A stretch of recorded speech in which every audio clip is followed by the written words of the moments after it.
Currently, we are in Viratnagar that comes under Jaipur. Just a while back, a campaign of the sitting MLA here, Indraj Singh Gurjar, just passed here. And right now, I'm with the locals here, and I'm going to ask them that what do they think, which party will be winning the votes this time, whether it's Congress or BJP. Let me tell you that currently it's the Congress which is ruling the Viratnagar area. Indraj Singh Gurjar, he won the 2018 elections against the incumbent. So right now, let's speak with the locals and find out what they think about who's going to take the votes this time from Viratnagar. क्या लगता है चाचा इस बार कौन होगा इधर से कांग्रेस या भाजपा? कांग्रेस ऐसा क्यों लगता है आपको? कांग्रेस ने क्या लगता है कि इधर क्या क्या विकास किया? कांग्रेस ने बहुत विकास किया, कॉलेज आया, पानी आया और रोड बनाया।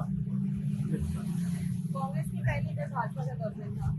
हाँ, उसके बारे में उस समय में क्या क्या विकास हुआ जो और क्या क्या नहीं हुआ जो कांग्रेस आने के बाद उन्होंने किया, क्या लगता है आपको?